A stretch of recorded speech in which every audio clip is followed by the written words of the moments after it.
Hey, glad you're back. Enjoy this one. Remember, subscribe, prescribe. I say it the way I want, you say it the way you want. The button, the bell, whatever it is.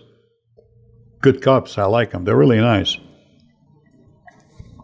Next question, Adam. By the way, if you want coffee cups, look in the links below in the description of the video, and you'll see where you can go to get the coffee cups. Okay, here we go, Frank. John O. Hey, Frank, of all the actors in mafia movies, what actor would you say is the closest to a real mobster? Pesci, De Niro, Pacino? You know, I'm going to tell you that answer, not right now, towards the end of this video. You might be quite shocked. Cullotta, Cullotta, grab your favorite brew. Ask a question, he'll answer it for you. The mafia, the mafia, the mafia, the mafia. You better hit prescribe if you know what's good for you. Drinking a cup of coffee with Frank Cullotta. He'll tell you a lot. He's Frank Cullotta. Okay, Brian Campbell, he wants to know. Hi, Frank. Greetings from Nova Scotia. First, I want to say it's great to see you didn't go back to doing crime after getting out of that life. It doesn't always work out that way, as in the case of Sammy Gravano showed only too well. Nice to see you stayed and kept staying on the straight and narrow. I'd like to know what you thought of Charles Nicoletti, and why do you think Johnny Roselli was killed? First, let's go to Chuck and Nicoletti. I really like Chuck and Nicoletti. I would consider him a man's man. I got to be honest with you. I'm probably the last guy in the world, except for the killers, that he talked to the day he got killed. And it was just coincidence, really. He stopped by my lounge. He was on his way to meeting some people. He had a meeting, and that's where they killed him. So, you know, I like Chucky. I got along with him. He was a made man. He just done the wrong thing that got him killed.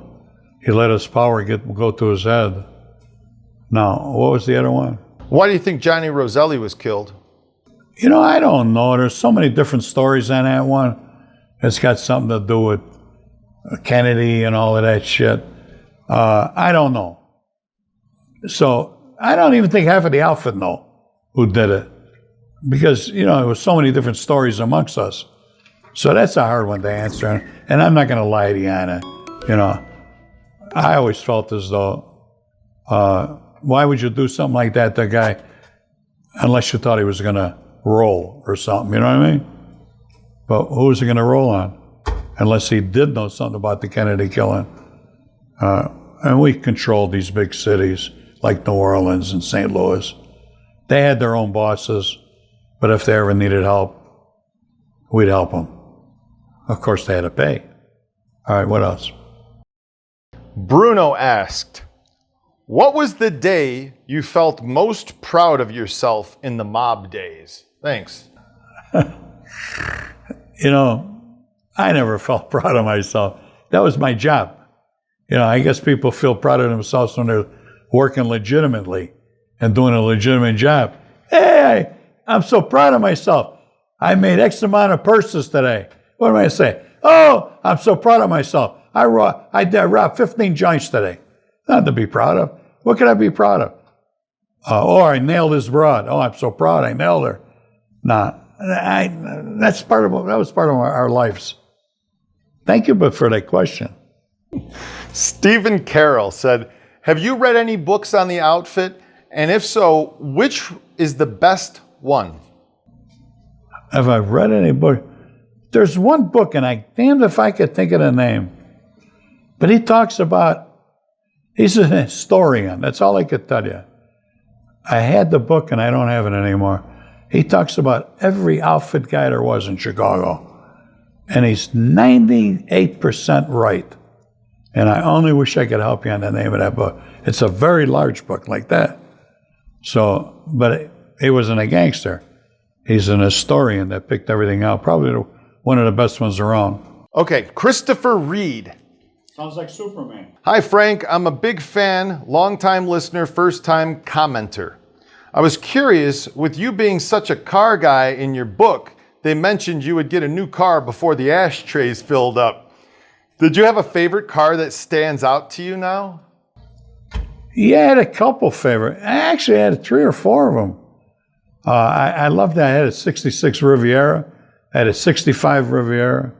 As a matter of fact, I'm the first person that ever put a vinyl roof on a 66 Riviera. They weren't made from the manufacturer with a vinyl roof. I had one installed, and then they became very popular, and General Motors copied. This is honest to God true. I had a lot of Buicks. I had the Electra 225 with 2 4-barrels.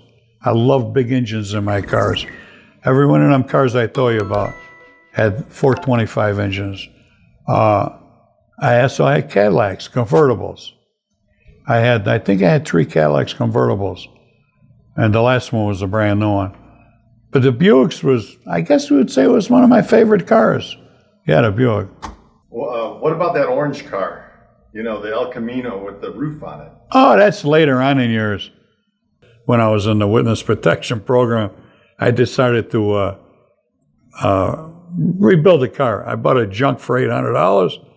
The next thing I know, I had $20,000. I thought, I said, what did I do here? The car ain't worth $20,000. I had to get an extended insurance policy. I had to do all of that shit on the car in order to come out ahead if, God forbid, something should happen to the car. Say I got stolen. You know, or I found an angel to buy it. And, yeah, it was a nice car, beautiful car. Candy apple red. It wasn't orange. Candy apple red. And it was a Ranchero. Did you sell it? Somebody stole it. Do you believe that? No kidding. Yeah. They stripped it? I don't know. It wasn't in one piece when they gave it back to me. All right, second part of the question from Christopher Reid. When you and Tony would go out to the bar, what was your favorite drink and what was Tony's favorite drink? I drank scotch and water, and if my recollection is correct, Tony drank the same thing, scotch and water. You have to acquire the taste for scotch, otherwise it's a nasty drink. You're probably going to ask me what was the name brand of the scotch. I thought I started out with Chivas Regal. I started out with J&B. And then, of course, you know, I got High Line, so I went to Chivas Regal.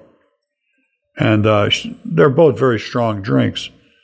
But then as years progressed and I got older, I went to Red Label and Black Label. And that's why I wound up with Red Label or Black Label. But for many years, it was Chivas Regal. What brand did Tony drink? I don't recall. All right, D. Great wants to know. He said, how you doing, Mr. Frank? What favorite spot in Vegas you guys used to hang out back in the day that's still there? There's only one spot that's still open. This is the Champagne Lounge. This is an old hole-in-the-wall gang hangout, and they used to hang out there with the Rat Pack. Sammy, Frank, Dino, they all used to go there, and they spent a lot of time there eating. And this was recently on Bar Rescue, as a matter of fact. Frank Cullotta himself did the narration on that Bar Rescue episode.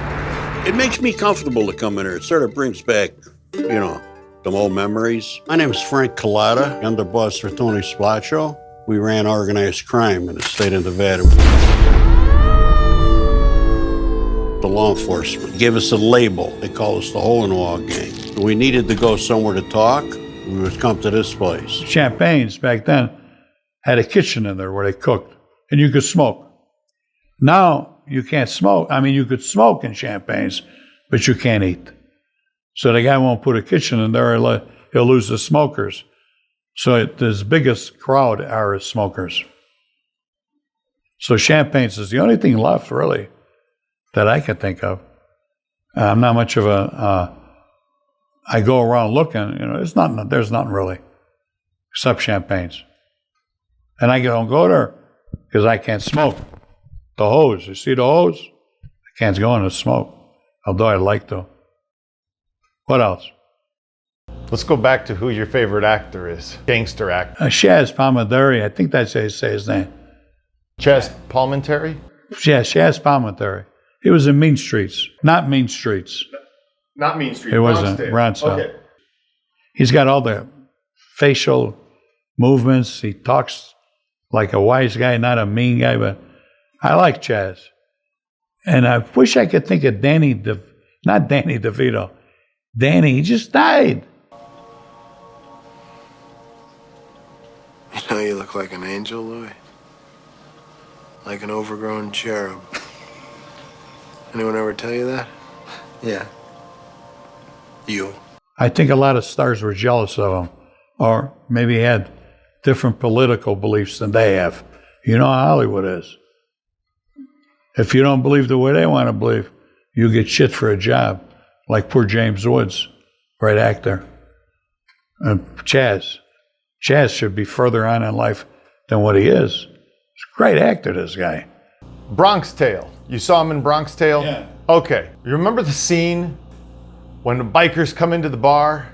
Kick the bikes down. They come in the bar and they ask him, hey, behave yourselves. And then he walks over to the door and he locks it and he said,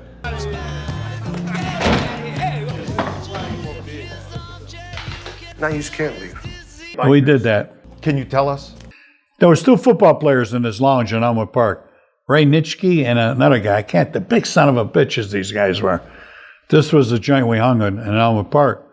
So I'm in there with Jimmy Moralia, Mike Joyce, and Bert Matrosi, and there's a couple other guys. It was our hangout.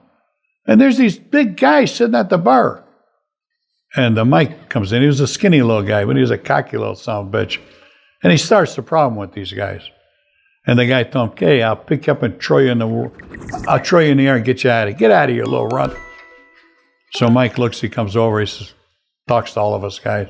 He says, I'll be right back. He goes out, he comes back, he's got a big gun.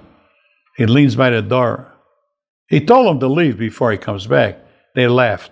He comes back, he locks the door. He says, now you can't go. So everybody picked up bar stools and they beat these guys up. They were so big and so hard to beat up that they never did go down. They managed to get their way to the door, open the door, and run out. That is a fact. Now, I wrote that many years ago. I talked about that many years ago. And it never got too much notoriety.